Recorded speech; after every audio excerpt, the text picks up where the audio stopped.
I remember the exact moment Olivia decided to blow up our marriage. She was sitting at the kitchen table, scrolling through her phone like she didn't have a care in the world. I had just walked in from work, ready to drop my bag and unwind, when she looked up and casually said, "Marcus, I want a divorce." No preamble, no softening the blow, just a blunt, heartless statement delivered as if she were commenting on the weather. I froze for a second, unsure if I'd heard her correctly. "Excuse me?" I asked, my voice calm despite the storm brewing inside me. "I said, I want a divorce," she repeated, with a tone that suggested I was somehow too slow to comprehend the first time. I should have been angry, maybe even devastated. Instead, I was struck by her sheer audacity. Divorce? After everything we'd been through together? And the reason? That's what hit me the hardest. "I can't keep living like this," she continued, crossing her arms. "I need someone who actually works, who contributes. This isn't the life I signed up for." I blinked. Doesn't work? I wanted to laugh, but I kept my composure. For years, I'd built my career from the ground up, earning a six-figure salary and setting us up for a future most people could only dream of. But Olivia? She never bothered asking about my work, never showed the slightest interest in how I made my money. I guess she thought I was just coasting along, barely getting by. I leaned against the counter, studying her. She seemed so sure of herself, so confident that she was making the right decision. "All right," I said simply, setting my bag down. She tilted her head, surprised. "All right. Yes, Olivia. If you want a divorce, I won't stop you." For a moment, I saw a flicker of uncertainty cross her face, but she quickly replaced it with that smug, self-assured smile I'd grown so used to. "Good. Because I've already spoken to a lawyer. You'll need to move out by the end of the month." Move out? Of my house? The nerve of this woman was almost comical, but I didn't argue. If she wanted me gone, I'd leave, for now. "Fair enough," I replied, turning to head upstairs. I could feel her eyes on me, waiting for me to explode, to beg, to argue. But I gave her nothing. In the privacy of our bedroom, I sat on the edge of the bed and let the situation sink in. This wasn't about divorce. This was about power. Olivia wanted to feel in control, to paint me as the failure in our relationship. And maybe she thought she could guilt me into fighting for her, pleading for a chance to win her back. But she didn't know me as well as she thought she did. The days that followed were a masterclass in passive-aggressive behavior. Olivia suddenly had a lot to say about everything, from how I folded the laundry to the way I spent my evenings. She criticized my hobbies, my habits, even the way I brewed my coffee. It was as if she were trying to justify her decision by turning me into the villain. And then there was Brian, my so-called best friend. At first, I didn't think much of the way she kept mentioning his name. Brian said this, or Brian suggested that. But soon, it became clear he was more than just a friend in her eyes. I didn't confront her. I wasn't ready to tip my hand. Instead, I let her think she was in control. I let her believe I was the passive, clueless husband who wouldn't see what was happening right under his nose. One evening, as I packed a suitcase with a few essentials, Olivia leaned against the doorframe, arms crossed and a smirk on her face. "So, have you figured out where you're going to stay?" she asked, her voice dripping with condescension. I zipped up the bag and turned to face her. "Don't worry about me, Olivia. I'll be just fine," she huffed, clearly annoyed by my calm demeanor. "Good. Because Brian and I are planning a dinner party here next weekend. It'd be awkward if you were still hanging around." Dinner party? In my house? With my best friend? The gall was almost impressive. "Don't worry," I said, shouldering the bag. "I'll be gone long before then." As I walked past her, I caught a glimpse of her smug smile. She thought she'd won. She thought I was slinking away in defeat. But what Olivia didn't realize was that she had just handed me the match to light the fuse. If she wanted to burn everything down, I was going to let her. And then I'd watch as the flames consumed her and Brian both. Sometimes, the best revenge isn't shouting or fighting. It's silence. It's patience. It's letting the other person dig their own grave while you quietly prepare to bury them in it. And trust me, I was just getting started. Betrayal is an insidious thing. It doesn't announce itself with fanfare or fireworks. No, it sneaks in quietly, disguised as casual conversations and harmless gestures until one day, you wake up and realize everything you thought was solid has been chipped away. Olivia's request for a divorce was the first crack. What followed was the steady crumble of everything I thought I knew about her and Brian. Yes, Brian. My best friend, or at least, the man who had held that title for years. I should have seen it coming, but hindsight is a cruel companion. At first, it was subtle. Olivia started mentioning Brian's name more often than usual. Brian said this, or Brian recommended that. She'd say casually over dinner. I'd nod, not thinking much of it. After all, he was a close friend to both of us. But as the weeks went on, his name slipped into our conversations more frequently, and with a certain warmth that made my stomach twist. The first real red flag came on a Saturday afternoon. Olivia had just come back from one of her lunches with Brian. She was laughing, her cheeks flushed in a way I hadn't seen in years. When I asked what was so funny, she waved me off with a dismissive, "Oh, it's just something Brian said." You wouldn't get it. I wouldn't get it? Since when had I been on the outside of our marriage, looking in? The answer, I realized, was far earlier than I'd cared to admit. I started noticing more. The texts she'd type with a sly smile and quickly lock her phone. The way she'd suddenly dress up more whenever she had plans with Brian. The excuses about how they were just friends, or how I was overthinking things. Overthinking? That's the favorite word of every guilty person trying to shift the blame. I still didn't confront her, though. What would have been the point? She'd only deny it, spin the narrative to make me look like the paranoid husband who couldn't handle her having male friends. So, I let her think I was blind, too preoccupied with my own life to notice hers unraveling. The real blow came when Brian showed up at my house uninvited. I was in the middle of packing, fitting my life into suitcases, as Olivia had so graciously requested, when I heard the doorbell. Opening it, I was met with Brian's ever-confident grin. He strolled in without waiting for an invitation. "Marcus, my man," he said, like we were still the closest of friends. "How's it going?" I stared at him, every ounce of patience in my body strained to its limits. "What do you want, Brian?" I asked, keeping my voice even. He leaned against the wall, all nonchalance and charm. "Just checking in. Olivia told me you were moving out, and I thought I'd see if you needed any help." Help. From the man who was quite literally moving into my life. The audacity was almost impressive. "I've got it handled," I replied curtly, turning back to my packing. Brian lingered, and when I glanced over, I could see the wheels turning in his head. He wasn't just here to check in. He was here to rub it in, to stake his claim. "Listen," he said, his voice taking on a tone he probably thought sounded sincere. "I know this must be hard for you, but things happen, you know? Life's unpredictable." "Things happen," I echoed, turning to face him fully. I took a slow step closer, forcing him to meet my eyes. "Yeah, Brian, things do happen, and sometimes they come back to bite you." "For the first time," he faltered. The confident smirk wavered, replaced by something almost resembling uncertainty. I didn't wait for him to recover. I turned back to my suitcase, effectively dismissing him. "You've always been a cool guy, Marcus," he said awkwardly, retreating toward the door. "No hard feelings, right?" I didn't respond. Silence is a powerful thing, especially when someone is desperate for a reaction.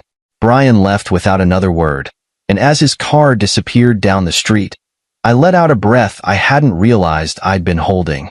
That night, as I lay in the bed that would soon no longer be mine, I replayed the events of the past few months. The missed signals, the lies, the betrayal. I could have been angry, could have confronted them both and demanded answers. But what would that accomplish? They'd already written me off as irrelevant, a footnote in their story.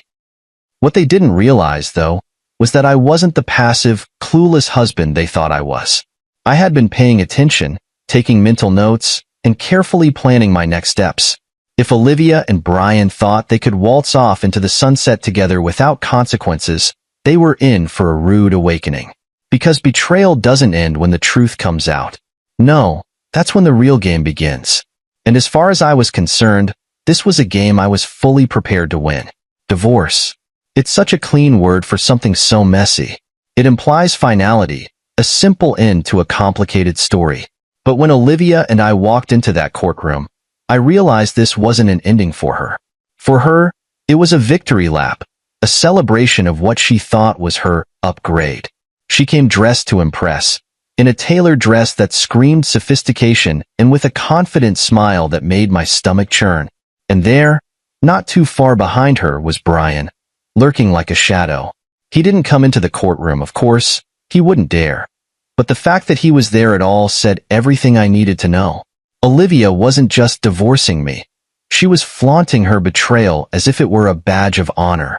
"Marcus, let's not drag this out," she said when we sat down across from each other at the negotiation table. "I don't want this to be harder than it needs to be." Harder than it needs to be? The irony wasn't lost on me. She had already made it hard, stomping on years of marriage like it was a worn-out rug she couldn't wait to replace. "I don't plan to," I replied evenly, meeting her gaze without flinching. The lawyer laid out the terms. She wanted the house, some furniture, and a chunk of what she thought was my meager savings. She probably thought I'd fight her, maybe even beg for a better deal. But I didn't flinch. I agreed to every term, signing each document without hesitation. Olivia blinked at me, confused. "You're okay with all this?" "Why wouldn't I be?" I asked, keeping my tone light. "It's just stuff, Olivia. You can have it." For a split second, I saw the doubt creep into her expression, but she quickly covered it with a smug smile. She thought she'd won, that she was walking away with everything that mattered.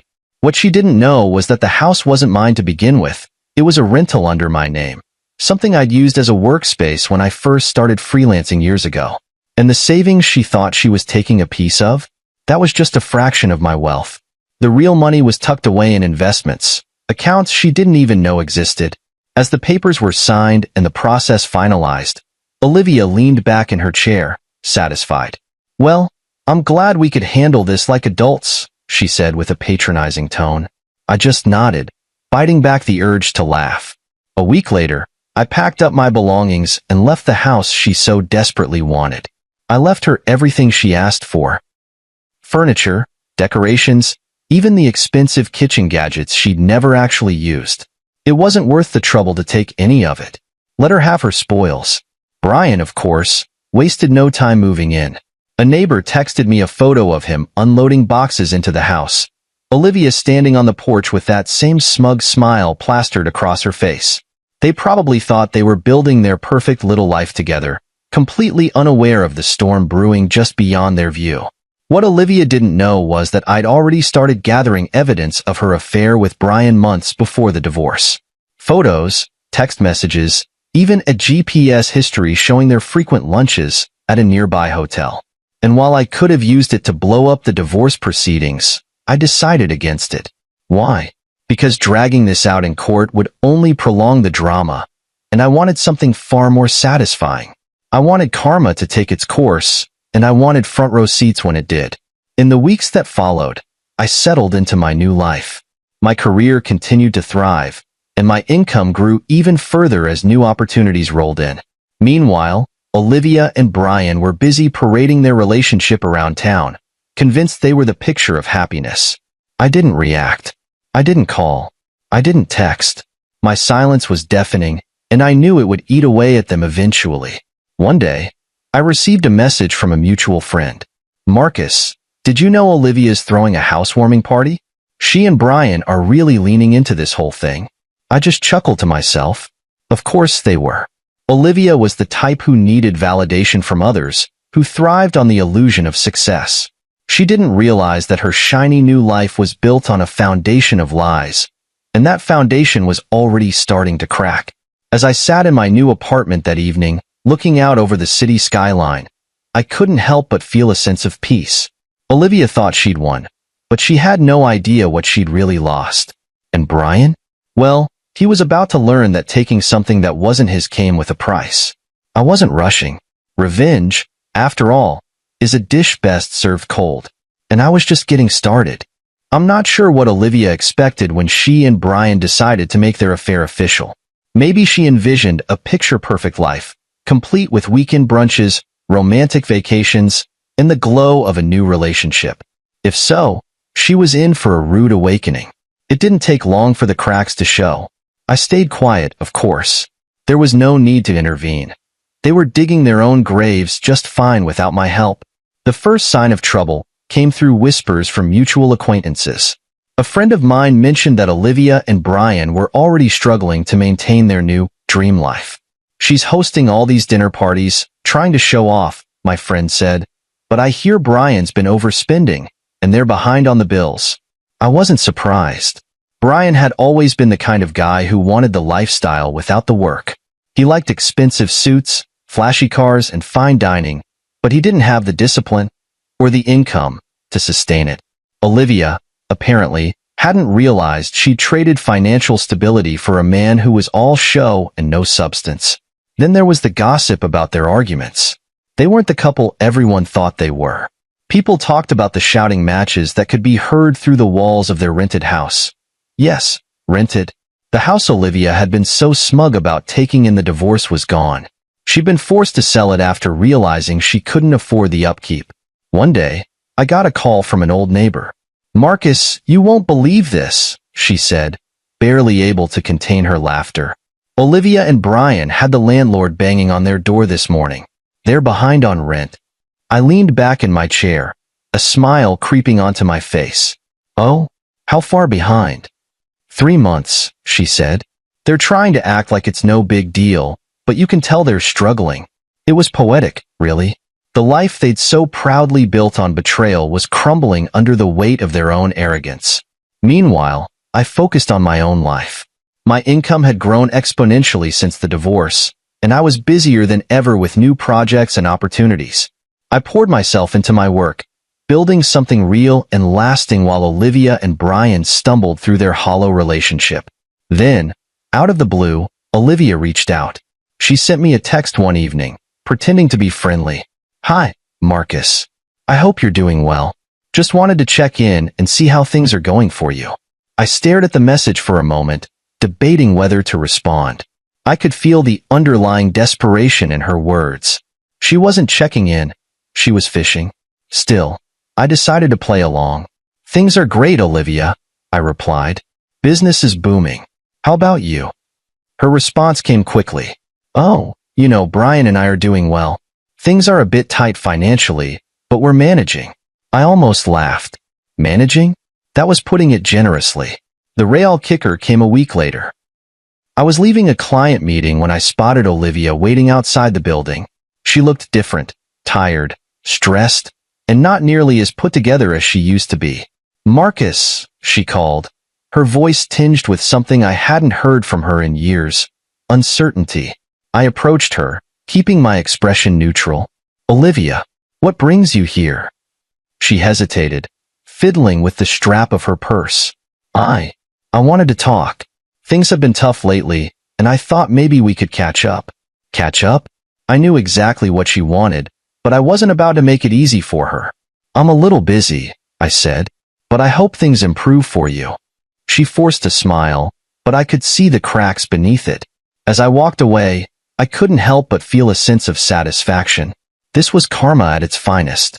Olivia and Brian had thought they were trading up, but they didn't realize the price of their choices. Now they were stuck in a life they couldn't afford, struggling to keep up appearances while the walls closed in around them. The best part? I didn't have to lift a finger. They had done this to themselves, and I was content to watch from a distance as they reaped what they had sown. Their perfect little world was falling apart, and I hadn't even started my revenge yet. The thing about revenge is that it doesn't always need to be loud. Sometimes, the sweetest victories are the ones where you don't have to say a word. You just let the truth do the talking, and the results speak for themselves. That's exactly what I did as I watched Olivia and Brian's carefully constructed fantasy life start to crumble. While they were busy trying to keep up appearances, I was thriving. My work had taken off in ways I hadn't even anticipated.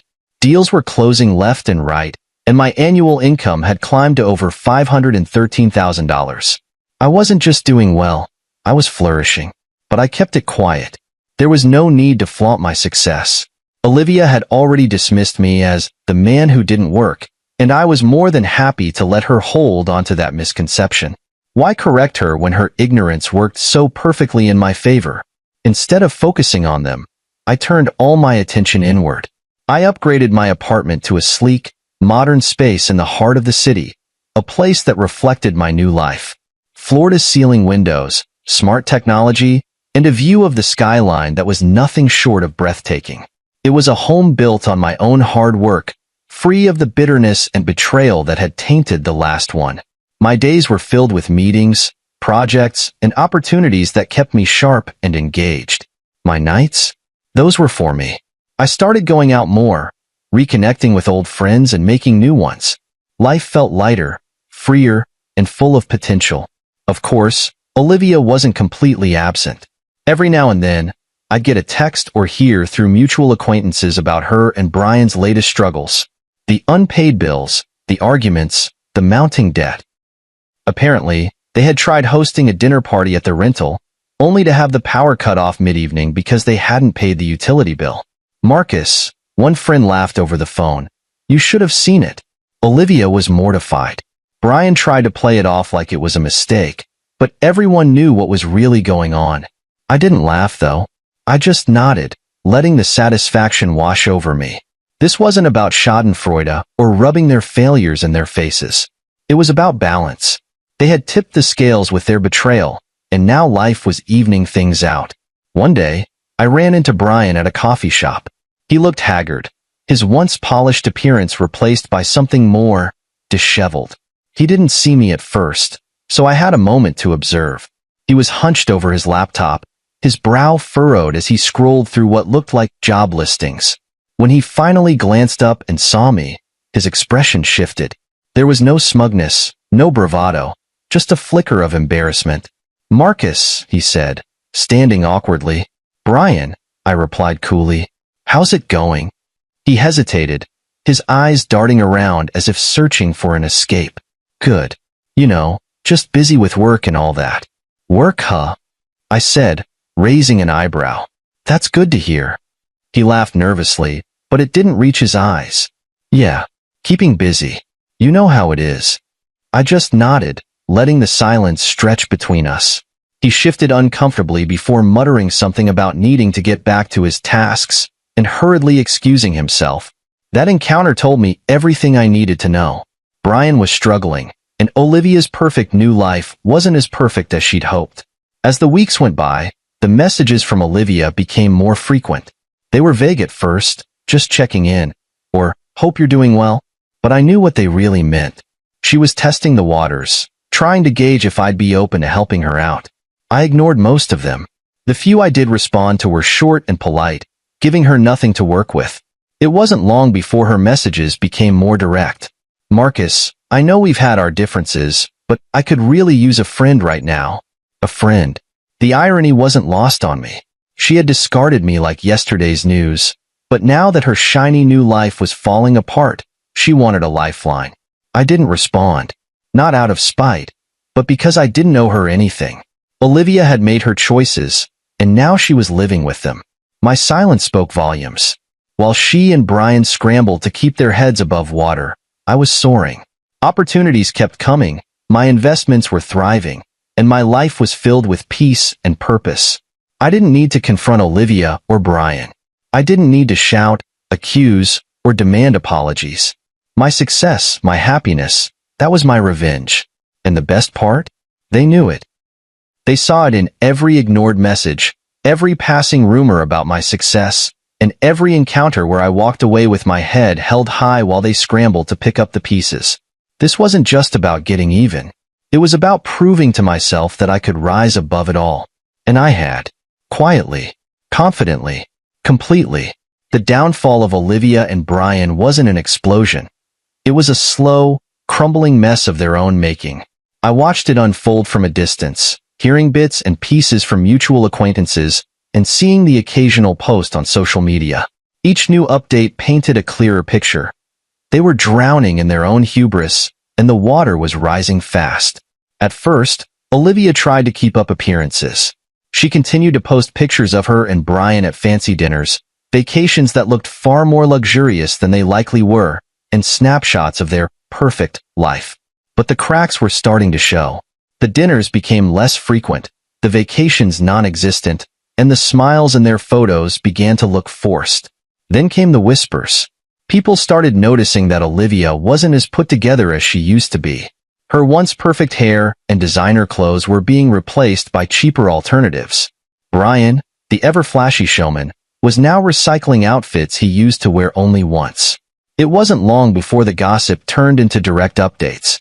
One day, a mutual friend called me with the news. "Marcus, you'll love this," she said, barely containing her laughter. "Olivia and Brian are in some deep trouble. Apparently, they're months behind on their rent." I raised an eyebrow, surprised but not shocked. "Rent?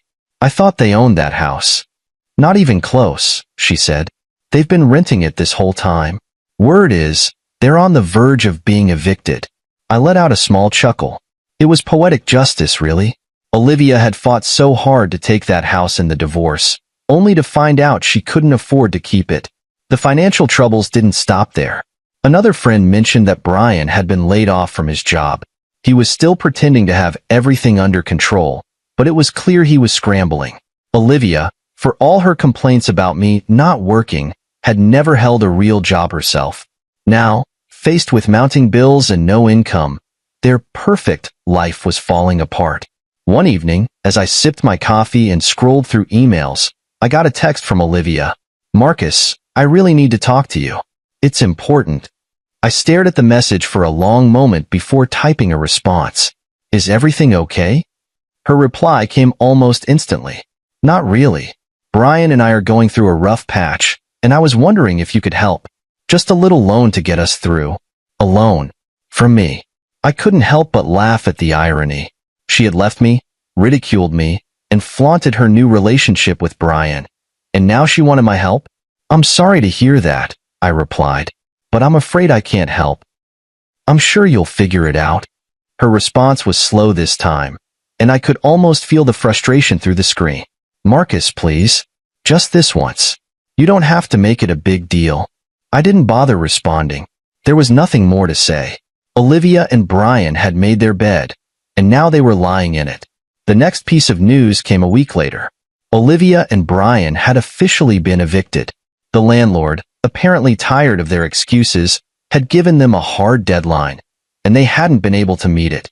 They were forced to move into a tiny, run-down apartment on the outskirts of town. "Marcus, I wish you could see it," the same mutual friend told me over the phone. "It's such a far cry from the life they were pretending to have. Olivia's barely holding it together, and Brian looks like he's aged 10 years. I didn't gloat. I didn't need to. Their downfall wasn't about me. It was about the consequences of their own choices. Olivia had traded a life of stability and support for a fantasy that couldn't withstand reality. And Brian, well, he was reaping exactly what he'd sown.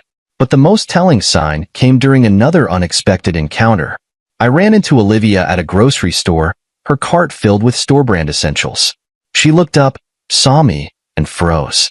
"Marcus," she said, her voice shaky. "Olivia," I replied, keeping my tone neutral. She opened her mouth as if to say something, but no words came out. She looked defeated. The confident, smug woman who had demanded a divorce and flaunted her affair was nowhere to be found. "I hope you're doing well," I said, breaking the silence. She nodded quickly, her eyes darting away. "You too," she mumbled before pushing her cart down the aisle. As I watched her walk away, I couldn't help but feel a strange mix of emotions. Satisfaction, yes, but also pity. Olivia had made her choices, and they had led her here. This was the life she had fought so hard to create, and now she was trapped in it. I didn't need to say or do anything to make her regret what she'd done. Life had already taken care of that for me. And as I walked out of the store that day, I realized that sometimes karma doesn't need a push. It just needs time. It wasn't long before everything came to a head. I knew it was coming. It was inevitable. People like Olivia and Brian don't handle consequences well. When their carefully constructed illusion of success starts to crumble, they lash out, looking for someone to blame or someone to bail them out. One morning, as I was finishing up a client call, My phone lit up with a number I hadn't saved. But I knew it. Olivia. For a moment, I considered letting it ring out, but curiosity got the better of me. I picked up, keeping my tone calm. Marcus speaking. Her voice was tense, on the verge of cracking. Marcus, we need to talk. I sighed, leaning back in my chair. About what, Olivia? There was a pause, as if she were trying to find the right words. About everything. About Brian, about us. I raised an eyebrow, though she couldn't see it. Us? The nerve of this woman. Olivia, there is no us. That ended the day you handed me divorce papers. What's this really about? She hesitated again, her voice lowering. We're struggling, Marcus. Things haven't been easy since everything happened. I just thought maybe we could talk. Maybe you could help. Help. There it was. The real reason for her call. Help with what? I asked, feigning ignorance. Financially, she admitted, her tone filled with forced humility. Just a loan. To get us back on our feet. I couldn't help but let out a laugh. Olivia, you left me because you thought I wasn't good enough. That I didn't work hard enough, or make enough money for you. And now you want me to fix the mess you made? Her voice sharpened, defensiveness creeping in. You don't understand. Brian and I just hit a rough patch. A rough patch? I cut her off. Olivia, you made your choice. You left me for Brian. You thought he was the better option. And now, you want me to clean up after you? Not a chance. She started to protest, but I didn't let her. You wanted to be free, Olivia. Free of me. Free of my lack of ambition. So enjoy that freedom. I have no interest in being your safety net. I hung up before she could respond. The next encounter wasn't over the phone. It was in person. A week later, Olivia showed up at my office unannounced. She looked frazzled. Her once polished appearance replaced by something much more desperate. Marcus, she said as she stepped into my office, ignoring my assistant's attempts to stop her. We need to talk. I leaned back in my chair, folding my arms. You've got 2 minutes. Make it count. She launched into a tirade about how difficult things had been for her and Brian, how the world had been unfair to them, and how she was only asking for a small favor. Olivia, I interrupted, you made your decisions. You left me for Brian, thinking you were upgrading your life. How's that working out for you? Her face flushed, anger and embarrassment mixing in her expression. Marcus, I know I hurt you, but you don't have to be so cruel. I thought you were better than this. Better than this? I laughed. You thought I was a failure, Olivia. You thought I wasn't good enough. Now you're here, begging me for help because your perfect life isn't so perfect after all. I owe you nothing. Just then, as if the universe wanted to drive the point home, Brian walked in. He must have followed her, because his timing was too perfect to be coincidental. He looked even worse than Olivia, disheveled, stressed, and clearly out of his depth. Marcus, he said, trying to sound casual, but his voice was shaky. Can we talk man to man? I stood up, walking around my desk to face him. Man to man? I echoed. You mean the same way you talked to me while sleeping with my wife behind my back? Save it, Brian. He winced but pressed on. Look, we made mistakes. But Olivia and I are in a tough spot, and we thought, maybe you'd be willing to help us out. Just a loan. Something small. I shook my head, laughing again. Unbelievable. You betrayed me, lied to me, and now you want me to bail you out? The audacity is impressive, I'll give you that. Brian's face turned red, his hands balling into fists at his sides. You don't have to be a jerk about it, Marcus. I stepped closer, my voice low but firm. I don't owe you anything, Brian. You made your bed. Now lie in it. Olivia reached out, her voice pleading. Please, Marcus. We're desperate. I turned to her, my voice calm but cold. Desperation doesn't erase betrayal, Olivia. You both made your choices, and now you're living with them. This conversation is over. Without another word, I walked to the door and opened it, gesturing for them to leave. They stood there for a moment, stunned, before shuffling out, their heads hanging low. As the door closed behind them, I felt a sense of closure. They had thought they could manipulate me, guilt me into helping them, but I was no longer the man they thought they knew. This wasn't just about revenge. This was about standing tall, knowing my worth, and refusing to let the people who betrayed me pull me down. And as I sat back at my desk, I couldn't help but smile. They thought they'd broken me. Instead, they'd set me free. The beauty of betrayal is that it has a way of turning on itself. Brian and Olivia thought they could escape the mess they created by sticking together, but the cracks in their relationship began to grow into full-blown fractures. It was almost poetic to watch them unravel under the weight of their own decisions. The first sign came from a mutual acquaintance, Carla, who always seemed to have her ear to the ground. She called me one afternoon, her voice practically dripping with gossip. "Marcus, you're not going to believe this," she began. "What now, Carla?" I replied, already amused by her dramatic tone. "It seems Brian has been, how should I put this, seeing someone else?" I laughed, a genuine belly laugh that I hadn't experienced in a while. "Seeing someone else? Are you serious?" "Dead serious," she said. Apparently, Olivia caught him texting another woman. Some young thing from his new job, if you can believe it. I shook my head. The irony was so thick I could taste it. Brian, the man who had betrayed me with Olivia, was now betraying her in the exact same way. Karma didn't just catch up with them. It ran them over. The fallout was swift. Olivia, who had always been so smug and self-assured, was now the one blindsided. From what I heard, she confronted Brian in a spectacularly public fashion, screaming at him in the middle of a cafe. He tried to brush it off. Carla continued, relishing every detail, said it wasn't a big deal, and Olivia completely lost it. She threw her coffee at him. I could almost picture it. Olivia, who had once gloated about leaving me for a better man, now reduced to throwing lattes in public. It was almost too good to be true. But it didn't stop there. The woman Brian had been texting wasn't just a random fling. She was someone he had met at his new job, and she was everything Olivia wasn't. Young, carefree, and completely uninterested in settling down. Brian, being the impulsive idiot he was, had convinced himself she was worth risking everything for. Olivia, of course, didn't take the betrayal quietly. She demanded answers, demanded Brian fix the mess he created.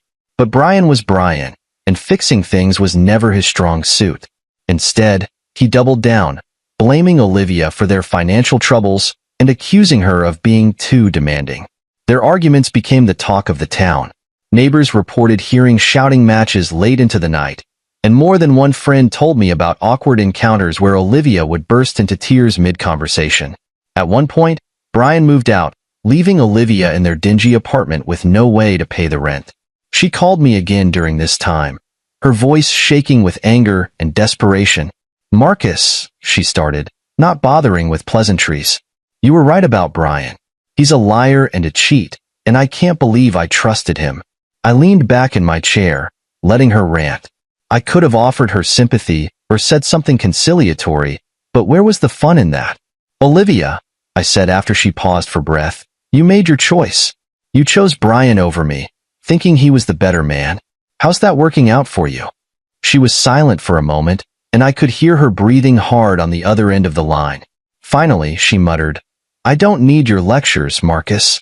I need your help." "No," I replied firmly. "What you need is to learn to live with the consequences of your decisions." She hung up on me after that.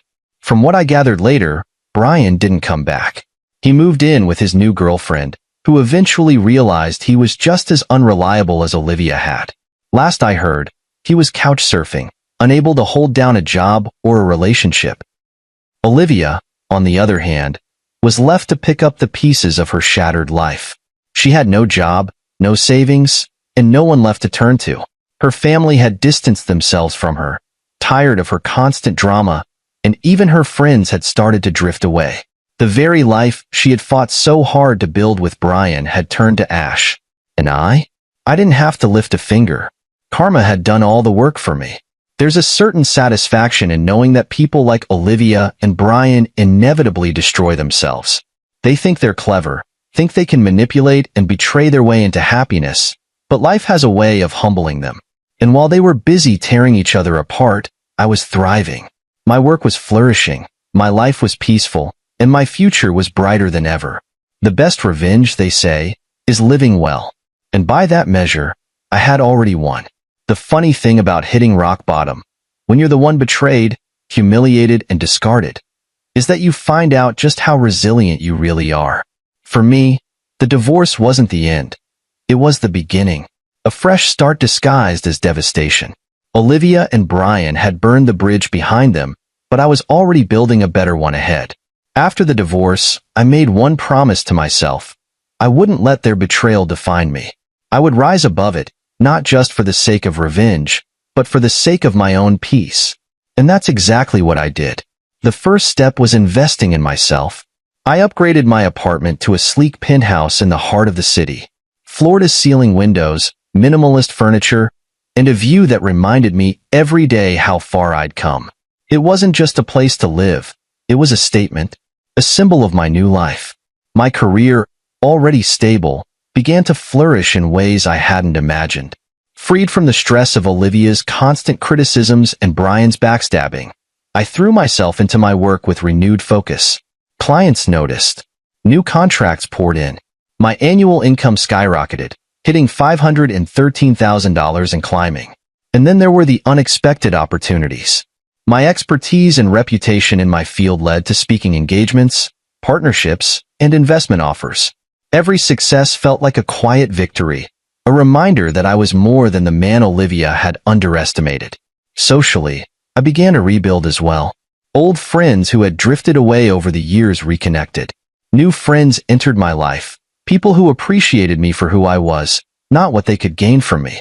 I started attending events, networking with like-minded individuals, and even taking the occasional weekend trip just for fun. But the most significant change was internal. I learned to value myself in ways I never had before. For years, I had poured so much energy into keeping Olivia happy, trying to meet her impossible standards, that I had lost sight of my own worth. Now, I was reclaiming it. Therapy helped, too. I won't pretend I did it all on my own. Talking to someone impartial, someone who could help me process the betrayal and the lingering anger, was invaluable. My therapist once told me, "Marcus, you're not responsible for other people's choices. You're only responsible for how you respond to them." Those words became my mantra. And then there was my creative side. I'd always dabbled in writing and photography, but now I had the time and energy to take it seriously.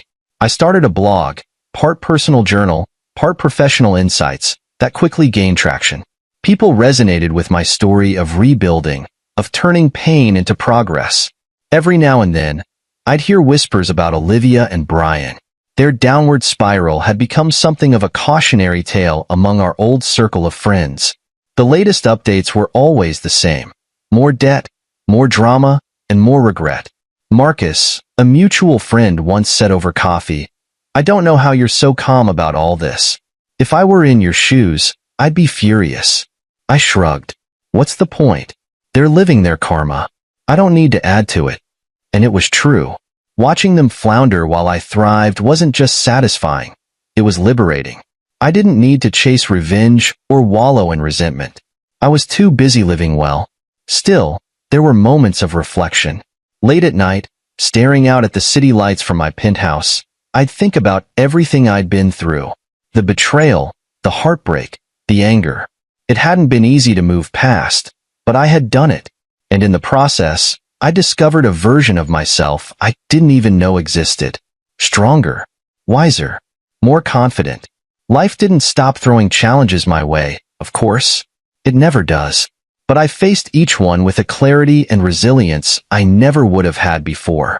Losing Olivia and Brian was painful, but in hindsight, it was the best thing that ever happened to me.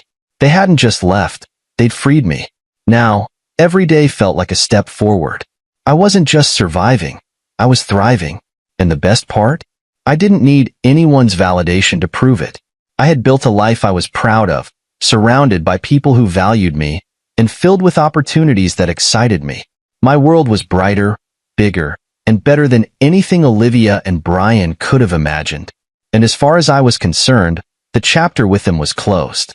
This was my story now, and I was writing it exactly the way I wanted.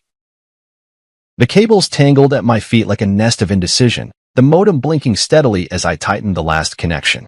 Another fix, another quiet victory. I crouched in the corner of our home office, Vivian's awards crowding the walls, her degrees framed and spotlighted, like curated museum pieces. Mine? A dusty shelf held my prototype router and the faded sketchbook where Signal Corps began. No fanfare. No accolades. Just me and my belief in what I built. Vivian used to say I had vision, but it was the kind of compliment you give a child with finger paint. Safe, distant, and utterly without faith. She never said it in front of her friends. Never in public. Out there, she held me like a handbag, something functional, acceptable, but never worth discussing at length. I'd grown used to it. Not numb, but practiced. Her father, Franklin, had never hidden his disdain.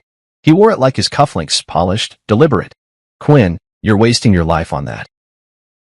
Experiment, he'd say, like Signal Corps was a childish science project, not a network optimization tool quietly powering 4 major e-commerce platforms.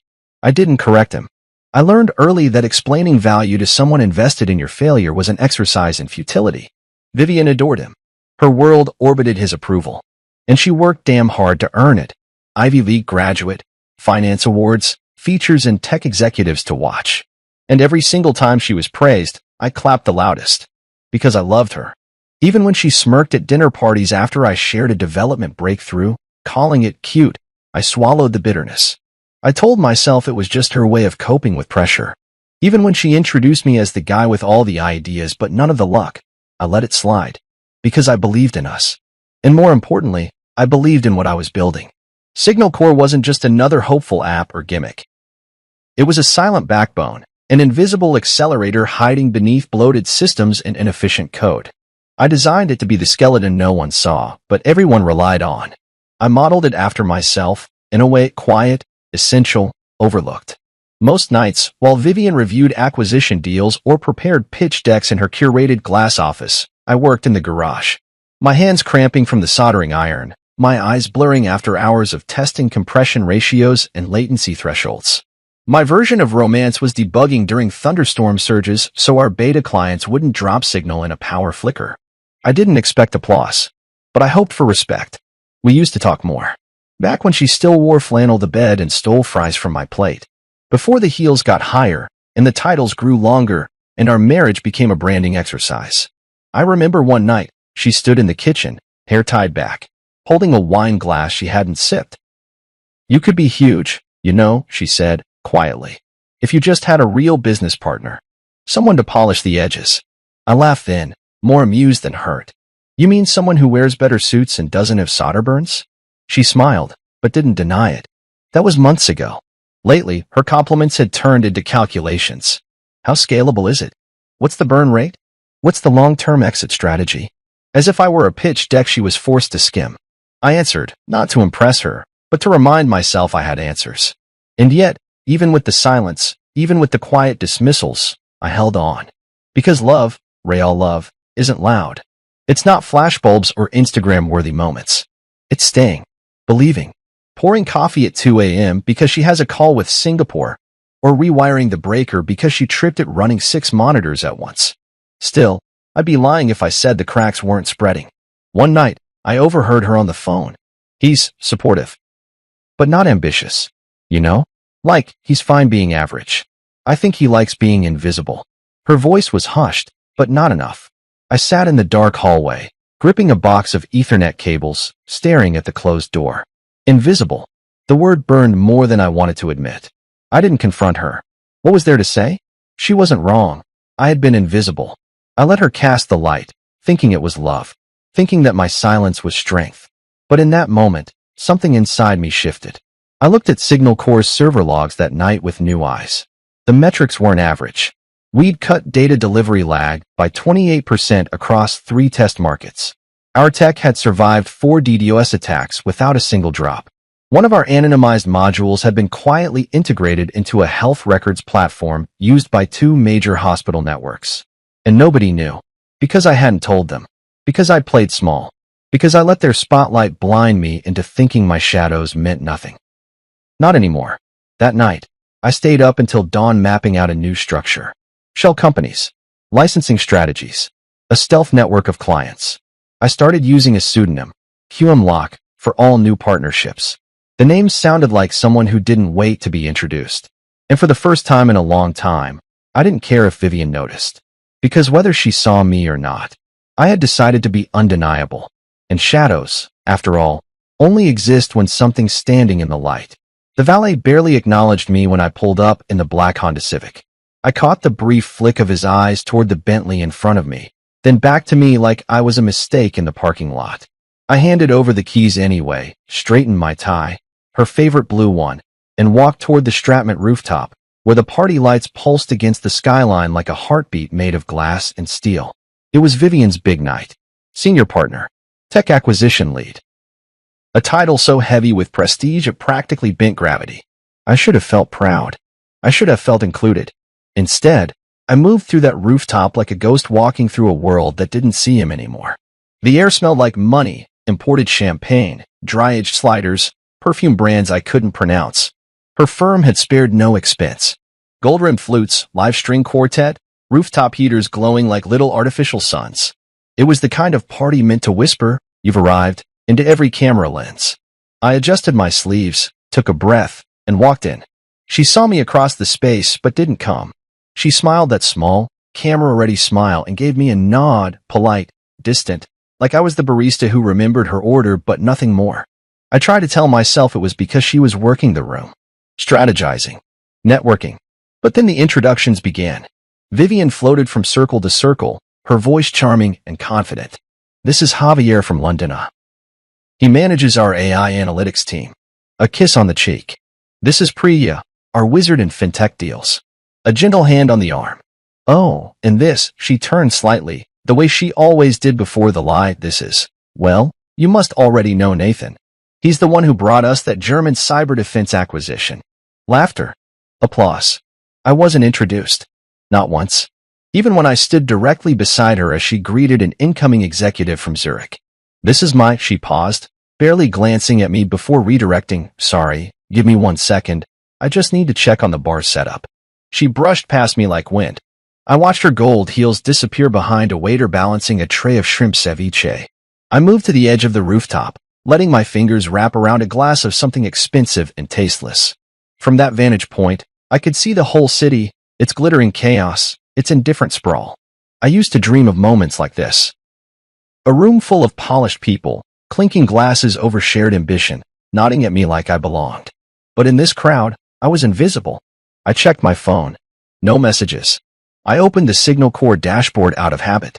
Live systems looked good. Ping rates optimal.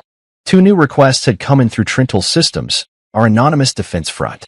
I closed it. I wasn't here to work tonight. I was here to support my wife. When she finally returned to my side, it wasn't to acknowledge me. It was to refill her drink. She leaned in and whispered, "You should smile more. People are noticing." I blinked. "Noticing what?" "That you're sulking," she said, already turning. "This is a celebration. Don't ruin it." I smiled. I smiled like I had rehearsed it in a mirror 100 times.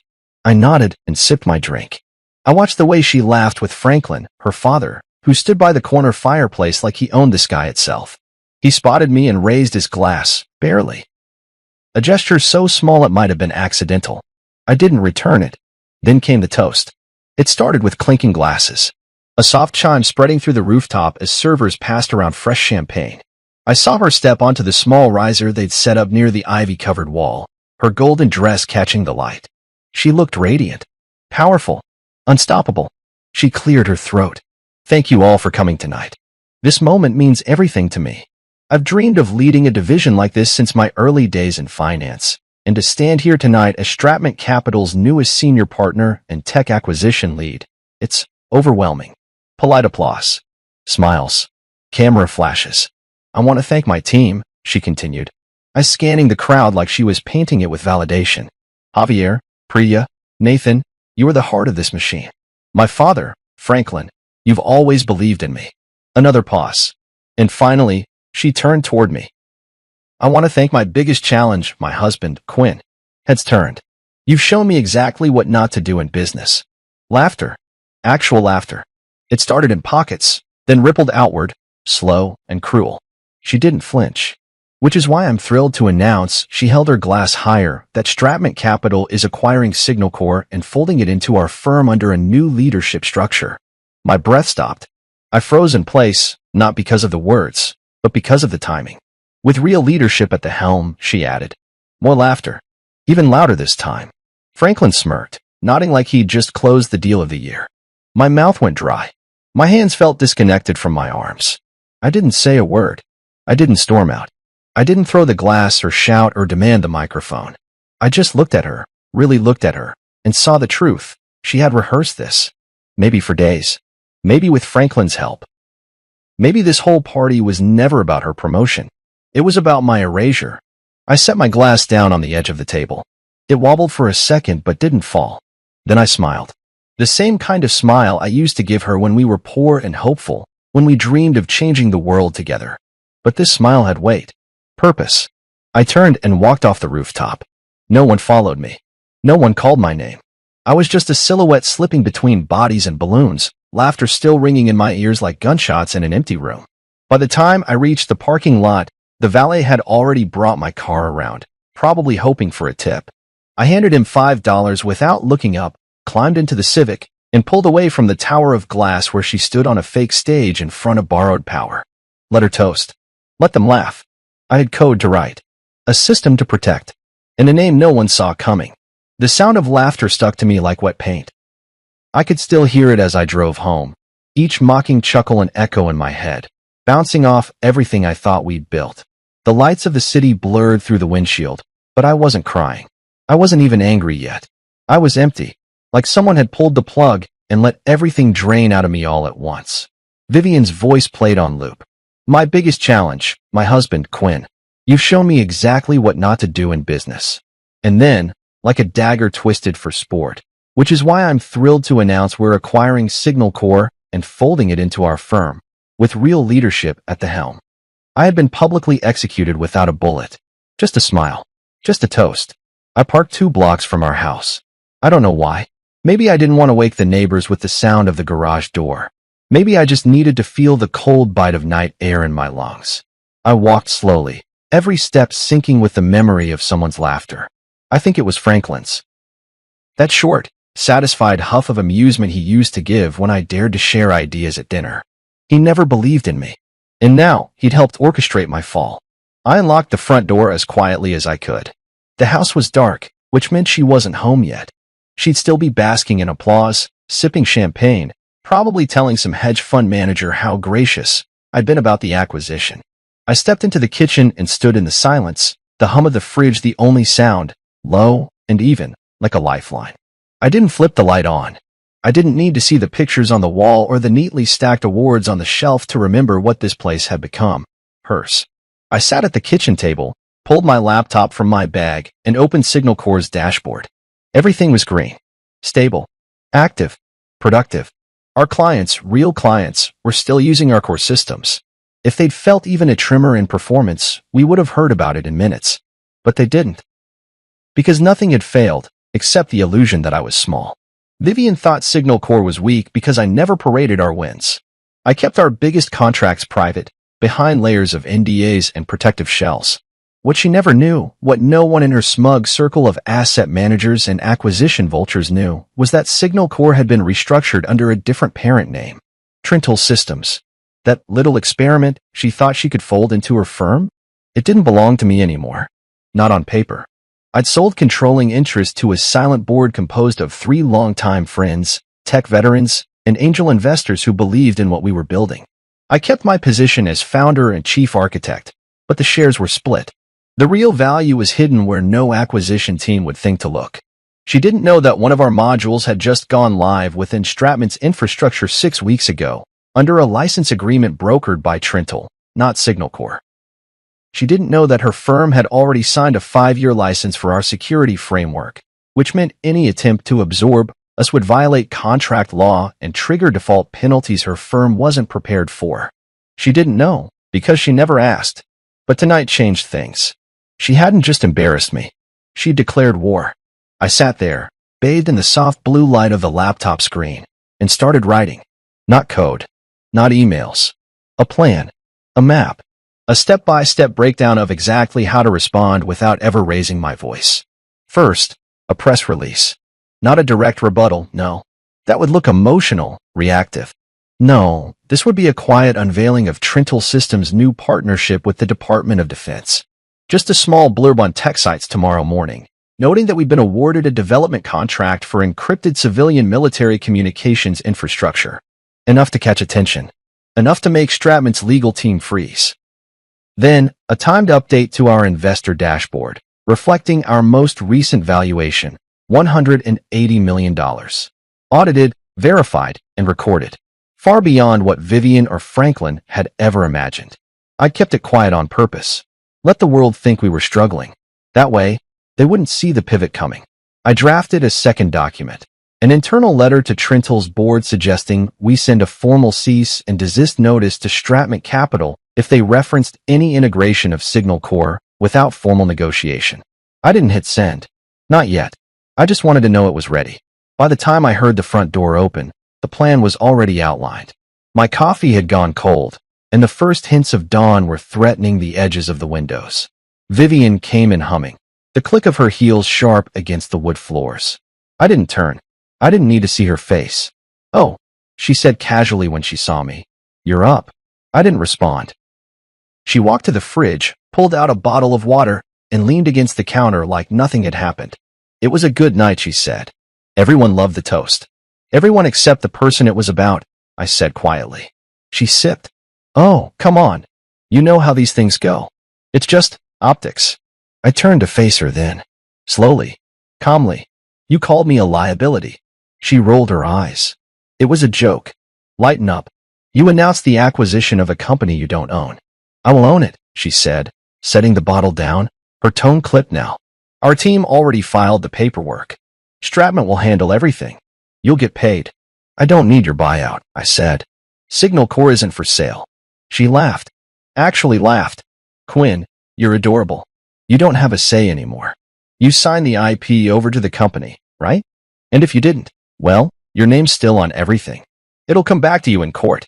We've got a legal team that wins for sport." I smiled. Not because I was happy. Because this was the moment I realized she truly didn't know. "I don't own the IP anymore," I said. "It's under Trintel Systems." She blinked. "Signal Core is a shell now. The real product, the modules, the platform, the architecture, it's housed elsewhere. And it's protected." Her smile faltered. "And as of tomorrow, Trintel will be publicly announcing our defense contract. So if Stratman even breathes the word acquisition again, you'll be hit with national security violations and contract breaches. Your firm's lawyers will be too busy explaining themselves to the Pentagon to worry about me." She stared at me, and for the first time in months, maybe years, I saw something crack. Not fury. Not arrogance. Fear. "You're bluffing." I stood, picked up my laptop, walked past her. "You called me a dropout. A joke. You used my name as a punchline in your big moment. But what you didn't realize," I said as I stopped at the stairs, "is that while you were celebrating your climb, I was building the mountain beneath you." I didn't wait for her reply. I went upstairs and closed the door behind me. She'd thrown the first stone thinking I wouldn't throw back. She was wrong. The house was silent by the time I returned to my desk. The faint creak of floorboards above me told me Vivian had finally gone to bed, probably after downing 2 glasses of wine and staring at the wall. She didn't try to stop me when I walked away earlier. Didn't follow. And that silence? It was a new kind of victory. Not loud, not explosive. Just quiet confirmation that I'd finally stepped out of her spotlight and into my own. I didn't sleep that night. Not because I was angry, though I was, but because I had too much to do. When your enemy believes they've already won, that's the best time to finalize your endgame. And I had no intention of letting her strike twice. I opened 3 windows on my screen: Signal Core's backend, Trintel's legal directory, and the secure message portal we used with the Department of Defense. Every keystroke was deliberate, each tab a piece of armor being SEC. Vivian thought she had pulled off a corporate coup, that by announcing the acquisition of Signal Core during her toast, she'd created a momentum that couldn't be reversed. But what she didn't know, what no one in that perfectly lit rooftop crowd knew, was that Signal Core was no longer the core. It was a skin, a decoy, a name built to be underestimated. The real operations had shifted months ago into a restructured and renamed entity, Trintel Systems. Back when I realized that she was more interested in folding me into her corporate ascent than building with me, I started taking steps to protect what mattered. I'd brought in two of my most trusted contacts, David Ling, a cybersecurity savant who'd once ran encryption for a major telecommunications firm, and Kira Maddox, an IP attorney whose last 3 cases ended in corporate settlements totaling over $70 million. We met under the guise of a garage startup refresh. What we actually did was engineer an invisible migration. Bit by bit, every part of Signal Core, its code, its assets, its infrastructure, was relocated and secured under Trintel. The licenses? Renegotiated. The server locations? Obscured. Ownership? Reassigned to a trust managed by Kira's firm. And Vivian had no clue. I logged into Trintel's client portal and reviewed the recent activity. The Department of Defense had finalized their onboarding checklist. Encryption testing was scheduled for Friday.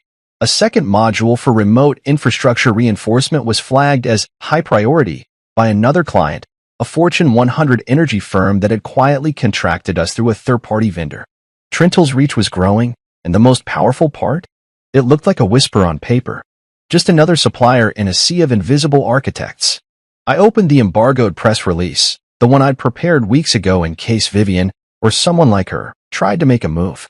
The headline read, Trintel Systems secures defense contract for civilian encryption infrastructure, cites breakthrough in low-latency security transmission. Beneath that, the draft contained a brief but potent paragraph.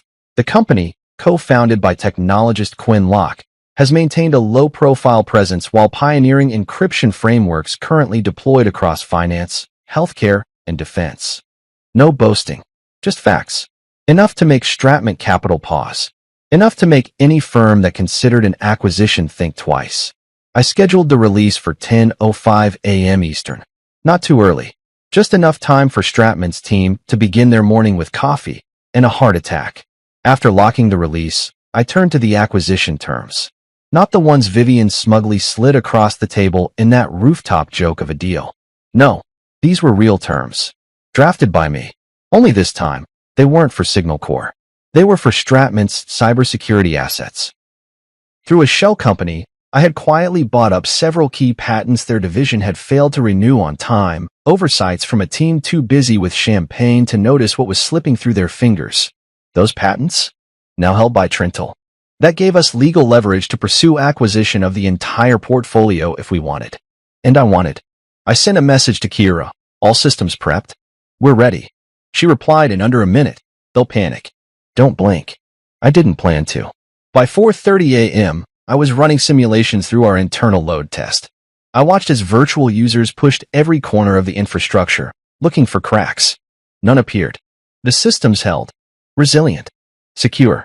More than I could say for the house I lived in, where the woman upstairs had planned my professional funeral behind a clink of glass and polite applause. The bitterness tried to creep in, but I wouldn't let it. Not now. Not after everything. I didn't need revenge. I needed precision. Control. The kind of control that only comes when you stop trying to explain yourself and start letting your results do the talking. I stood, stretched, and walked to the kitchen. I brewed a fresh pot of coffee Vivian liked hers strong, with almond milk. I took it black. Always had. I set her mug down on the counter just as I heard her footsteps on the stairs. She came down in her silk robe, moving like nothing had happened. Her face was composed, calm, like she convinced herself that last night was just branding strategy, not betrayal. She looked at the mug, then at me. You didn't sleep. No, I replied, sipping my coffee. Had some things to take care of. She eyed me cautiously, sensing something off but not able to place it yet. I figured we'd talk this morning. About the merger. There won't be a merger, I said plainly. Her smile tightened. Quinn, be reasonable. Reason left the room the second you used me as a punchline, I said, walking past her. You wanted the world to laugh at me.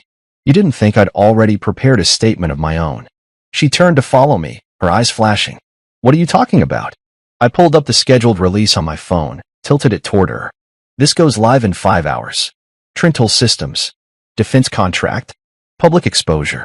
The whole world will see what you tried to absorb without understanding. She read the headline, then again slower. Her face shifted. Anger, confusion, then dawning realization. Trintle is yours? Trintle is mine, I said. And so is everything that powers your division. Without my license renewals, Stratman can't legally deploy half the tools it uses in client networks. Her mouth parted, but no sound came.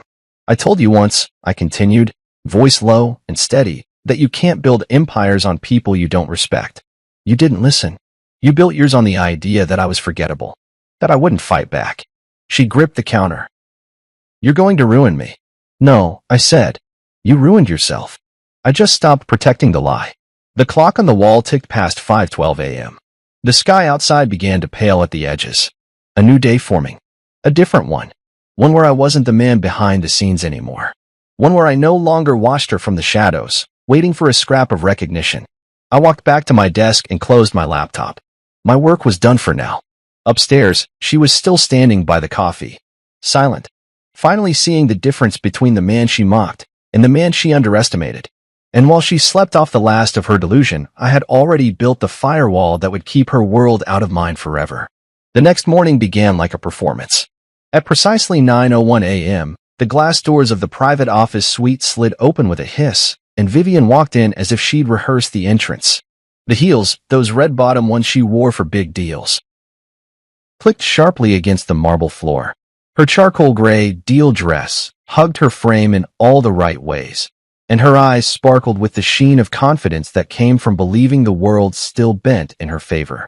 Behind her was Franklin, postured like a war general inspecting enemy territory, flanked by two attorneys I recognized from Stratman's litigation department. None of them smiled. "Morning," she said sweetly, sliding a crisp, leather-bound folder across the conference table. "You're going to love this deal, Quinn. I promise." I didn't reach for the folder.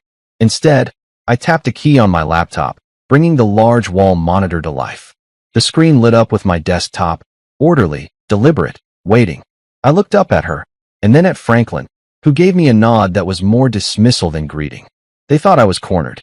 They thought this was just a formality. They'd show up, serve me their acquisition proposal, and walk out with my life's work. And maybe even my signature on a severance agreement if they were generous. I could practically feel the smugness radiating off them. Vivian leaned forward, like she was about to sell me a dream. The terms are generous. Full absorption of Signal Corps into Stratman's tech division. You'll walk away with a cash payout, vested equity, and a year of advisory consultation. Think of it like getting paid to do less. Franklin added, "You're lucky we're offering anything after what you pulled with that press release." Spooked a few board members. I tilted my head. It wasn't meant to spook. It was meant to inform. Franklin snorted. "Don't play coy. That announcement was calculated. You blindsided us." "No," I said, finally sitting back. I protected what was mine. Vivian's eyes narrowed, just slightly. I could tell she hadn't expected calm from me. Rage, maybe. Defensiveness. But not this. I nodded at the monitor. "Let me show you something." Slide 1. Signal Corps' current valuation. $180 million. Verified by 2 independent audits and supported by recent infrastructure license sales. I watched Franklin's brow tighten. Slide 2. The client list. Not names, of course, we protect those. But the logos of their parent companies told the story. 3 Fortune 100s, 2 in Europe, 1 stateside. I let them read. Let the silence stretch. Then slide 3. The Trintle defense contract, signed, sealed, classified. But the contract ID and the government seal were visible, enough to show I wasn't bluffing. I turned the laptop slightly, revealing a browser tab open to Stratman's internal infrastructure audit log. "Your firm's been using our architecture for nearly 10 months, I said. Encrypted packet acceleration, firewall load balancing, and predictive routing. You signed the license through a third-party vendor. Our tech already runs behind your systems." Vivian's mouth parted, just slightly. Franklin leaned forward. "You're bluffing." I clicked a file. An email chain from Stratman's internal IT director confirming the integration last November. "Am I?" He stared at the screen like he was reading the terms of his own defeat. "See," I continued, "Signal Corps wasn't failing. It was hiding. And you just tried to buy something that your firm is already renting at a premium." One of the lawyers finally spoke. "Even if that's true, it doesn't protect you from strategic acquisition. You're still vulnerable under standard merger clauses." "I'm not merging," I interrupted, voice calm. I'm not for sale. But your division might be. Vivian laughed. A short, breathless laugh that didn't reach her eyes. Excuse me. Slide 4 appeared, Trintle's acquisition proposal. Not for Stratman itself, but for its cybersecurity portfolio. The language was sharp, and the numbers were precise. Your firm lost 3 patents last quarter. We acquired them. We own the rights to Stratman's compression cipher algorithm, the idle data diagnostic protocol, and the failure redundancy matrix you're still marketing as proprietary. We sent a courtesy notice this morning. Your legal team will get it in an hour. Franklin sat back, stunned. The lawyers looked at each other, visibly uncomfortable now. Vivian's face changed. That practiced mask began to crack, and for a split second, I saw her reach for the old strategy, charm. Quinn, she said, softening her voice. This doesn't have to be ugly. We're partners. We can find a middle ground here. I smiled faintly. I'm sure we could have. Before the rooftop stunt. She flinched, the memory like a slap. This isn't revenge, Vivian, I said. This is correction. You made me the lesson. Now you're living it. Franklin stood up, jaw clenched. This is war, Quinn. No. I replied, calmly rising to my feet. This is business. You're just not used to losing. He stormed out. One lawyer followed. The other stayed behind for a second too long, probably weighing job security versus ethics, then turned and left as well. Vivian stood, but slowly. Her fingers touched the edge of the table like it was the only solid thing left in the room. You played me, she whispered. No, I said, gathering my laptop. You ignored me. There's a difference. She took one last breath, trying to summon her composure. But it didn't come.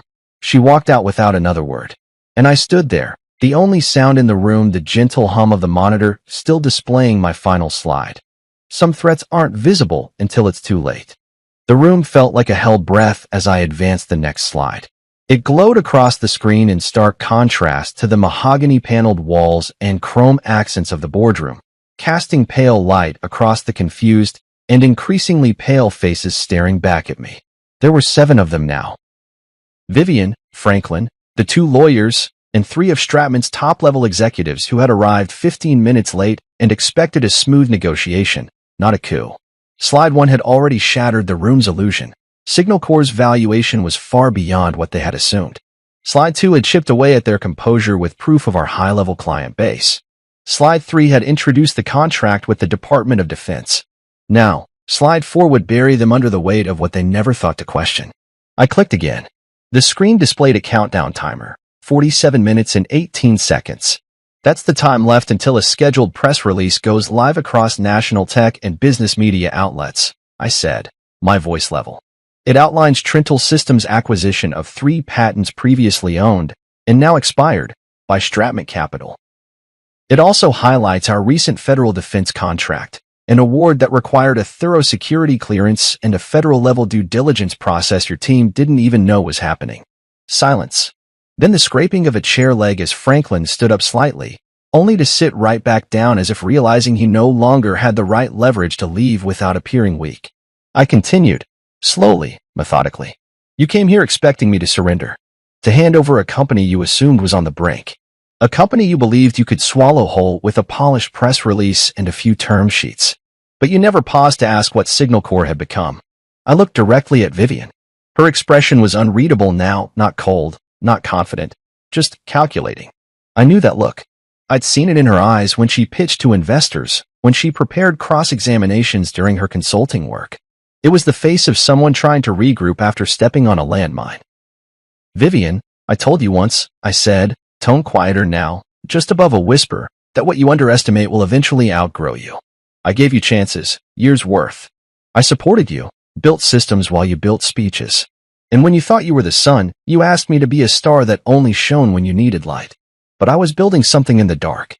Something you didn't even think to look for. Slide 5 illuminated the wall. It showed a simple graph, one line representing Stratman's current projected cybersecurity revenue curve, the other, Trintle's, based on existing contracts and upcoming deals. The lines intersected in 7 months. Then Trintle's line soared past. Verified data.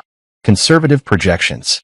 One of the executives, a tall woman with silver earrings and a sharper mind than the others, finally spoke. These numbers are real? I nodded. Verified by Renshaw and Banks. I'll provide the audit trail. We don't inflate. She turned to Vivian, then back to me. Why are you here, then? Why show us this? Why not let us fall blind? Because I don't want Stratman to fall, I said honestly. I want it to evolve. But not with the people who thought they could steal from me and mock me in public while doing it. Franklin leaned forward now, and I could tell he was still trying to re-establish dominance, still clinging to the belief that men like him didn't lose in rooms like this. Let's talk turkey, Quinn.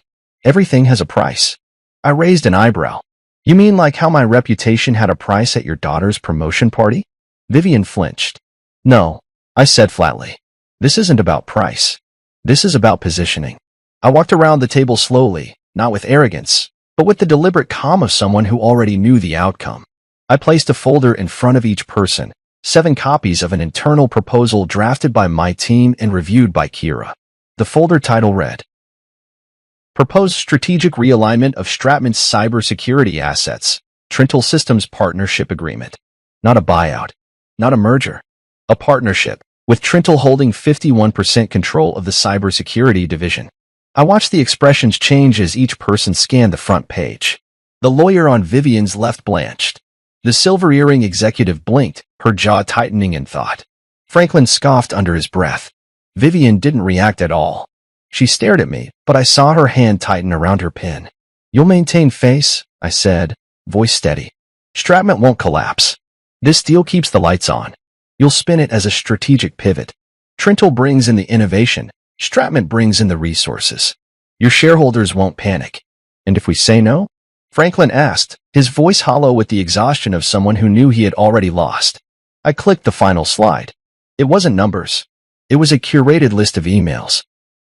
Excerpts from internal correspondence where Vivian and Franklin joked about my intelligence, where they referred to Signal Corps as Quinn's hobby, and laughed about me being too naive to know I was being used. I hadn't hacked anything. These were forwarded to me by someone inside Stratman. Someone who'd seen enough. I don't want to release these, I said. But I will. And once they're out, this board won't be deciding anything because you'll all be too busy dealing with a PR meltdown that paints Stratman as a firm that mocks founders while profiting from their innovations. The room stilled. Vivian spoke now. Softly. Carefully. You did all this behind my back. I met her gaze without flinching. You did everything in front of mine. She looked down, as if searching for something to say, some last-minute salvage play, but no lifeline arrived. No one jumped to her defense.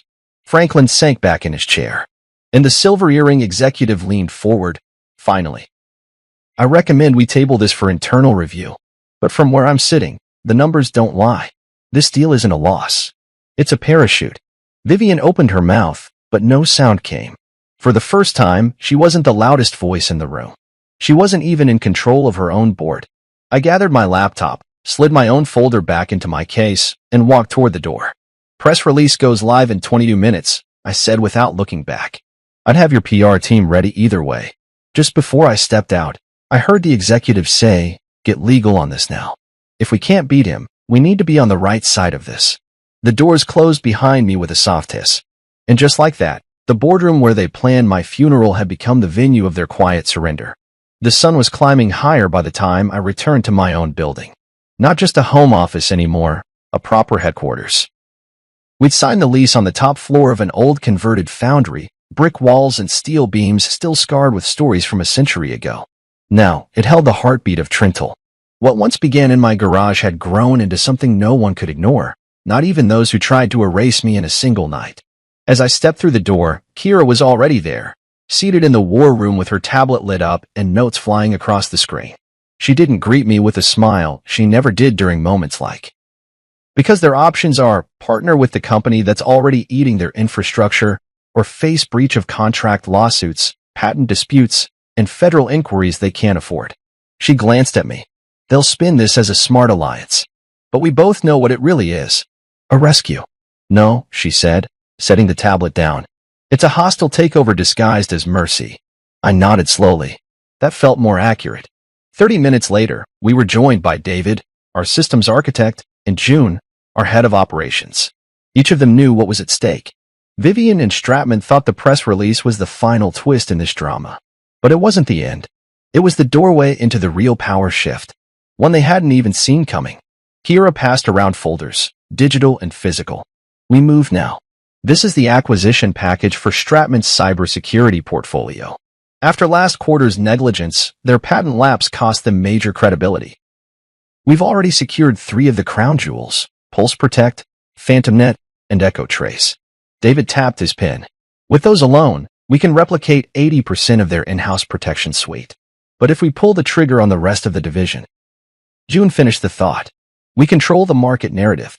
And that's what this was about now, narrative. Because in business, power isn't just built on contracts and systems. It's built on story. And up until now, Stratman's story was that they were the aggressive, elite firm absorbing startups and stamping their logos over the brilliance of others. They were the ones who picked winners and erased origins. Vivian had spent her career making sure the spotlight only ever fell on her. But now, her story would change. She wouldn't be the woman who ascended. She'd be the woman who underestimated a man too quiet to clap back, until it was too late. We finalized the offer packet. It was structured as a leveraged asset swap, disguised under a licensing extension deal. Clean, surgical. No headlines needed. By the time the press would catch on, we'd own the skeleton of their cybersecurity arm, and Vivian would be giving interviews about strategic recalibration and lean innovation alignment to explain away the blood loss. By noon, we'd sent the paperwork. By 2 p.m., their reply came. It wasn't Franklin. It wasn't one of the board members. It was Vivian. Her email was brief. 3 sentences. Quinn, we acknowledge receipt of Trentle's proposal. The board will accept the terms under the outline structure. There was no apology. No clever closing line. Just surrender. I stared at the screen for a moment. Not with satisfaction, but with something heavier. Not regret, but reflection. I remembered the first pitch deck Vivian ever helped me edit. We were still living in a shoebox apartment with cardboard for a coffee table. She had used highlighters on the margins, circled my clunky phrasing, added stars beside lines she liked. You've got something here, she had said back then.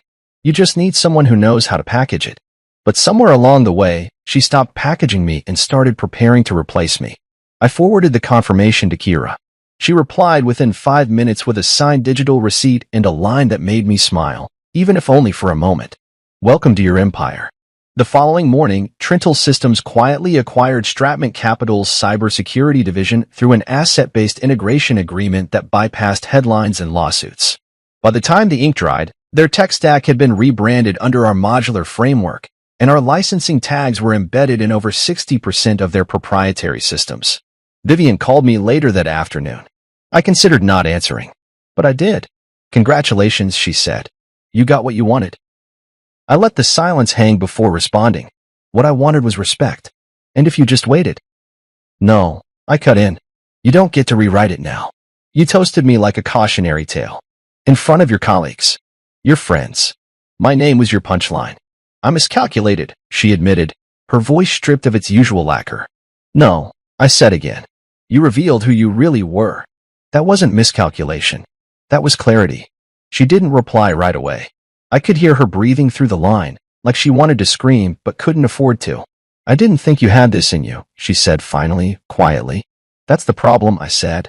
You never did. I ended the call. Not because I hated her, but because I no longer needed her to understand me.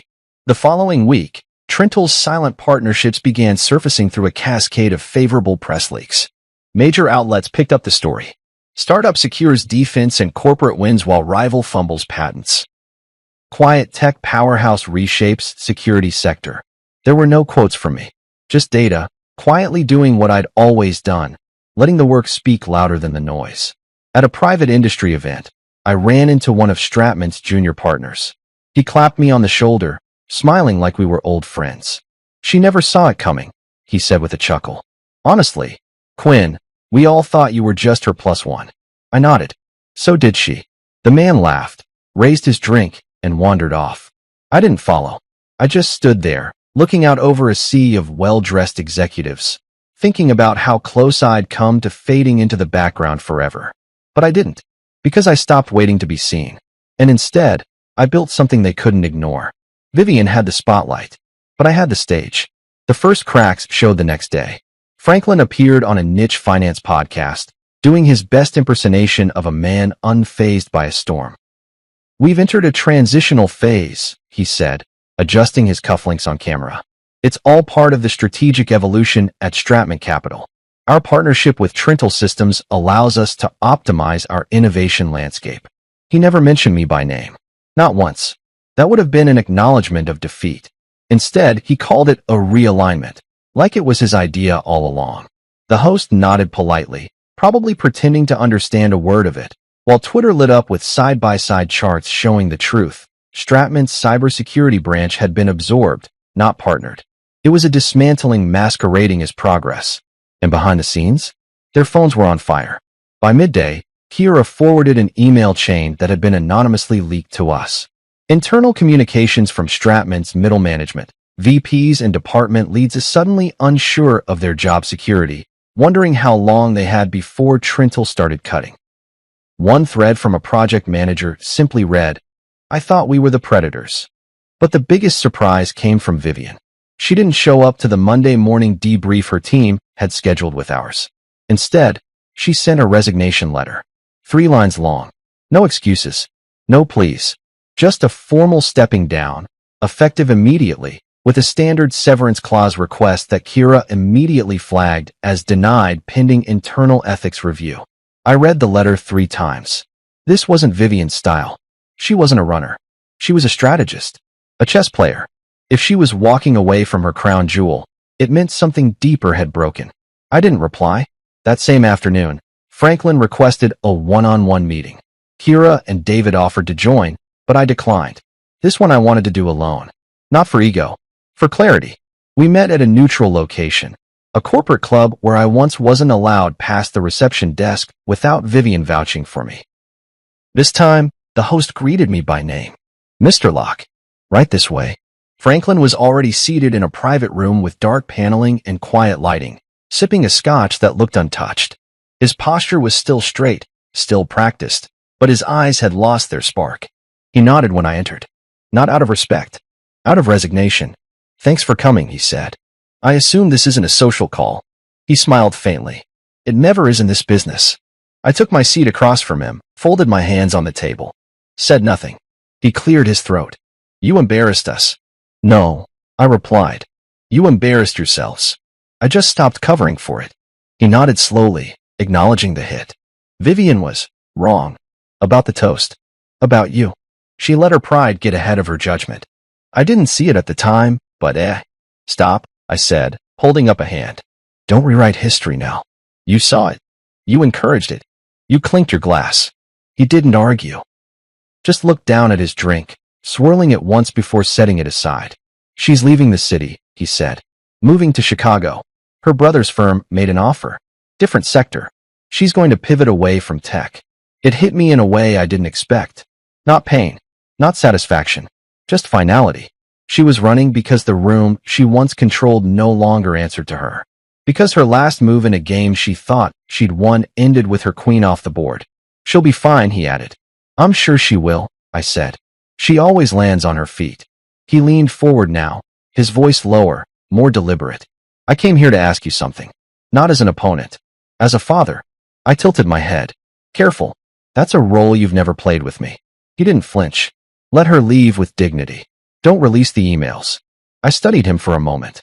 This was the same man who once told Vivian to aim higher when I brought her flowers for finishing her first client pitch. The same man who introduced me as the Wi-Fi guy at a holiday party full of investors. And now he sat across from me, asking for something he never offered me. Mercy. They're already archived, I said. Not released. I don't need them anymore. His eyes flicked up, surprised. Why? Because I've already won, I said. And I'm not interested in scorched earth. I'm interested in building something that lasts. He leaned back slowly. For the first time, I saw respect, not affection, not warmth, but something close to acknowledgement. You're not the man I thought you were. No, I said, standing. I'm better. I left him there with his untouched scotch and an ego too bruised to salvage. Outside, the winter wind cut across my face, sharp but invigorating. I didn't feel heavy anymore. The weight of their doubt, their ridicule, the night spent wondering if love could survive dismissal, all of it was gone. Back at Trintel, our team was already preparing for the next chapter. We had more contracts lined up, more hires planned. The silence from Stratman meant they were bleeding, but they weren't stupid. They wouldn't challenge us again. The market had shifted. We weren't the garage experiment anymore. 2 weeks passed before I saw Vivian again. It wasn't in a boardroom or across a courtroom. It was in the most unexpected place, the airport. I was waiting in line at a coffee kiosk in Terminal C, heading to a leadership summit in DC to speak on a panel about innovation under adversity. She stood 2 spots ahead of me, her hair shorter now, wearing a simple blazer and flats. She looked smaller somehow, not in stature, but in energy. She turned and saw me. Her mouth opened slightly, then closed. I gave her a nod. Nothing more. She stepped aside and waited until I had my drink. "I heard you're speaking at the summit," she said quietly. I raised an eyebrow. "I am. You'll do well. Thank you." There was a pause. "I was wrong about you," she said. "You were wrong to me," I corrected gently. "There's a difference." She nodded. "I've started therapy." I didn't respond. She added, "I'm sorry. Not for losing. For what I did to you. How I made you feel." It was the first real apology she'd ever given me. I sipped my coffee. "I hope Chicago treats you well." She smiled faintly. "Take care, Quinn." And just like that, she walked away. No breakdown. No grand scene. Just a woman who lost the spotlight and finally saw what had been in the shadows all along. Back at the summit, I stood in front of a room filled with executives, founders, analysts. They expected case studies, graphs, numbers. But I started with a single sentence. "My name is Quinn Locke, and the only thing more powerful than being underestimated is knowing exactly when to stop asking for permission." The room was silent. Then it erupted in applause. And in that moment, I knew. This wasn't revenge. It was rebirth. 2 weeks later, an envelope arrived. Heavy cream cardstock with an embossed navy crest and my name. Not just printed, but written by hand. In careful calligraphy, Mr. Quinn Locke. There was no return address on the front, but I already knew where it came from. Stratman Capital. The company that once tried to bury me with a smile, now wanted me to stand at their podium. Inside the envelope was a formal invitation. "You are cordially invited to speak at the Stratman Capital Leadership Summit on recognizing overlooked innovation." I reread the line twice, letting the irony settle in. Stratman, the firm that mocked my work, tried to consume it, then surrendered to it, now wanted me to serve as a symbol of innovation they'd championed. No acknowledgement of the war we'd fought. No mention of Vivian. Just a carefully designed rebranding of reality. Kira laughed when I showed it to her. "They really think this makes them look progressive," she said. "Like they weren't on the wrong side of the story a month ago." "They want a redemption arc," I said. "And they think I'll write it for them." She leaned forward. "Are you going?" "Absolutely." She blinked. "Seriously?" I nodded. "Not for them. For the ones watching who've been underestimated. For the founders no one clapped for. For the men and women who were told they were wasting time chasing something no one else understood." She grinned. "Then let's write a new kind of keynote." The summit was held at the Helix Grand Hotel, the same venue where Stratman used to throw its summer galas. I remember being there once, years ago, standing awkwardly in a rented suit while Vivian introduced me to colleagues with lines like, "He's working on something in tech, very underground." This time, I entered through the speaker's entrance. No name tag. No wait. My assistant had sent my bio ahead, along with my media kit. I was ushered to the green room, where soft leather chairs and bottled water awaited. A far cry from the folding chair by the bar they'd offered me before. The room filled quickly with executives and analysts. The air buzzed with chatter, but not the performative kind I remembered.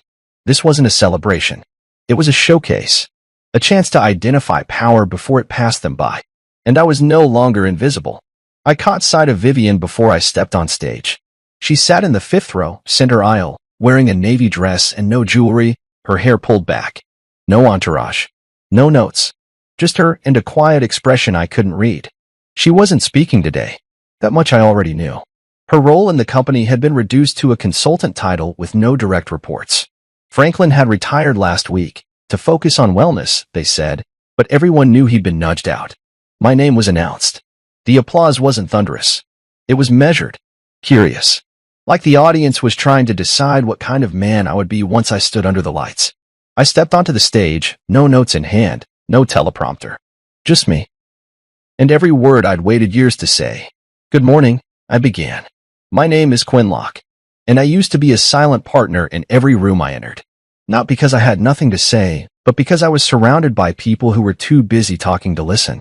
A few chuckles. Mostly stillness. For years, I built systems in the dark. I watched others get credit for the structure I designed. I watched opportunities pass because I didn't wear the right suit, didn't attend the right school, didn't stand next to the right last name. I was labeled a dropout, a placeholder, a man with more ideas than sense. Eyes locked in now, even Vivian's. But here's what I learned. Quiet doesn't mean weak. Silence doesn't mean consent. And being overlooked isn't the same as being wrong. I paced slowly across the stage. They called my company a hobby, an experiment, something to be folded into a larger, more serious brand. And when I refused to play along, they laughed. Publicly. Proudly. A few heads in the crowd turned toward Vivian. She didn't move. They thought that moment broke me. What they didn't know was that I had already built something stronger than any applause they could offer, a foundation they were already standing on. Now the tension was palpable. I wasn't shouting. I wasn't bitter. I was stating facts. And those facts held power. Signal Corps, and now Trental Systems, operates behind some of the largest infrastructures in the world. We're the backbone no one noticed until the building started to sway. And today, I'm here not to celebrate being noticed, but to remind you all of something vital. I paused, letting the words breathe. Innovation doesn't always look like a pitch deck or sound like a standing ovation. Sometimes it looks like failure. Sometimes it sounds like silence. But if you're building something real, something lasting, it won't need validation. It will validate itself. I stepped back to center stage. So to those watching, those who've ever been dismissed or talked over or underestimated, I want you to hear me clearly. You don't need a spotlight to matter. You don't need applause to be undeniable. You just need to keep building quietly, persistently, relentlessly. Because eventually, the world catches up. I didn't wait for applause. I left the stage just as calmly as I arrived, walking down the steps, past rows of still faces. It wasn't until I reached the end of the aisle that the clapping began, slow, hesitant, then building into something real. But I didn't turn back. Outside the ballroom, I stepped into the hallway, heart pounding in a way that wasn't anxiety but adrenaline. The kind of rush that comes not from proving people wrong, but from finally proving yourself right. Vivian followed a few moments later.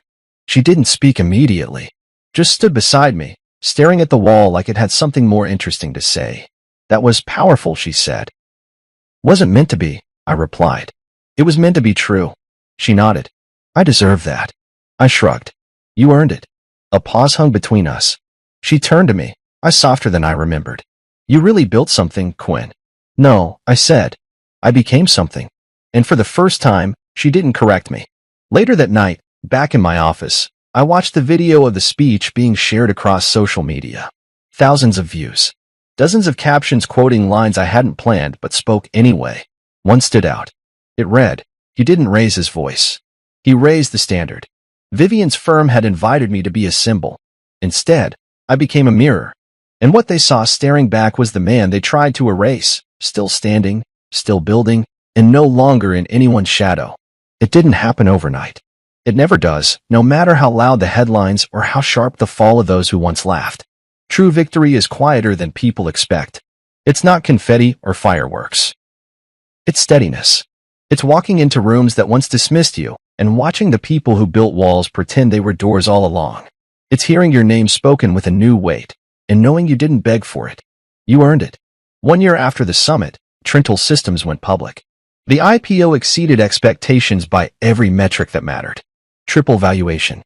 Oversubscribed in under 4 hours. Wall Street Journal called us the ghost architect of cybersecurity, a headline that would have embarrassed me 5 years ago, but now felt accurate in the most poetic sense. We had never chased hype. We built beneath it. Beneath the noise, beneath the arrogance, beneath the Vivian Hawks of the world who thought quiet meant irrelevant. I didn't make a speech on IPO day.